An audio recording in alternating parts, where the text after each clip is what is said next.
इंसान को कुछ मिलने पर अहंकार नहीं करना चाहिए, क्योंकि देने वाला और छीनने वाला एक ही है। राधे राधे, आप सबको स्वागत करती हूँ आप सबका मेरे मिनी ब्लॉग में। और आज है मेरी दिनचर्या का दिन 121। तो आइए शुरुआत कर लेते हैं मेरी दिनचर्या की। और कल वाले ब्लॉग में मैंने बताया था आपको कि मेरे सारे ब्लॉग अब आप गाँव के देखेंगे, क्योंकि हम पापा को लेके गाँव में आ गए हैं।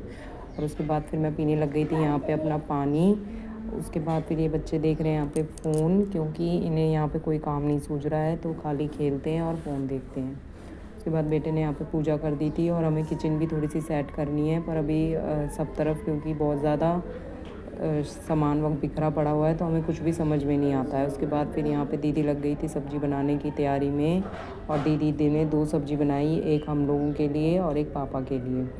तो वही तैयारी कर रही थी यहाँ पे दीदी, और मैं कपड़े सुखाने के लिए गई थी ऊपर। तो यहाँ पे मैंने देखा कि माँ जी ने उपले थाप रखे हैं, जो कि हम कल शाम को सुखाने की पोजीशन में उनको रख के आ गए थे नीचे। और फिर यहाँ पे मैं कपड़े सुखाने लग गई थी, और कपड़े सुखाने के बाद फिर मैं चली गई थी नहाने के लिए। यहाँ पे मैं ये गद्दे वगैरह सुखा रही थी, क्योंकि ये मोटे मोटे कपड़े हैं, तो अभी हाथ से नहीं धुलेंगे, इसलिए थोड़ी सी धूप लगाना ज़रूरी है इनमें। तो यहाँ पे इनको सुखा करके मैं अच्छे तरीके से फिर मैं आ गई थी नीचे। फिर नीचे आके मैं थोड़ी सी सेटिंग करने लग गई थी कपड़ों की, क्योंकि कपड़े सब एक जगह रखे रहते हैं तो कुछ भी समझ में नहीं आता है कि कौन सा सामान कहाँ रखना है।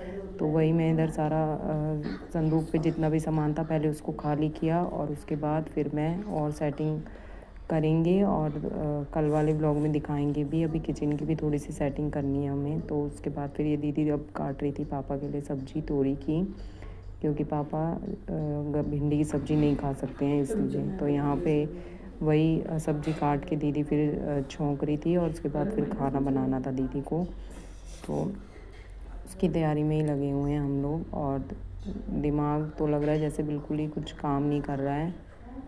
उसके बाद फिर मैं चली गई थी नहाने के लिए, क्योंकि सब लोग क्योंकि बच्चे तो नहा लिए थे सुबह ही, और दीदी भी नहा रही थी, बस मैं ही रह रही थी। और नहाने के बाद मैं फिर ऊपर आ गई थी कपड़े सुखाने के लिए, क्योंकि नीचे और भी कपड़े सूख रहे थे, जो कि रात में धोकर सुखाए थे माँ जी ने। और यहाँ पे मैंने ये गन्ने का क्या है मुझे पता नहीं है ठीक तरीके से, पर मैंने यहीं फैला दिए थे क्योंकि रस्सी वगैरह थी नहीं। और उसके बाद फिर मैं आपको थोड़ा सा गाँव का नज़ारा दिखा रही थी। नीचे आकर देखा तो फिर दीदी यहाँ पर बना रही थी, खाना बना लिया था दीदी ने, सबको खाना दे रही थी। और फिर उसके बाद मैं ये दिखा रही थी पापा को, पर पापा, क्योंकि मैं सामने से वीडियो नहीं बना सकती हूँ, तो मैं कैमरे को सिर्फ लगा के एक साइड पे और वहाँ से निकल गई थी, ताकि वीडियो भी बन जाए और दिख भी जाए। उसके बाद बच्चों ने खाना खाया और हमने भी खाया। आज के मेरे ब्लॉग में इतना ही, मिलते हैं नेक्स्ट ब्लॉग के लिए कल।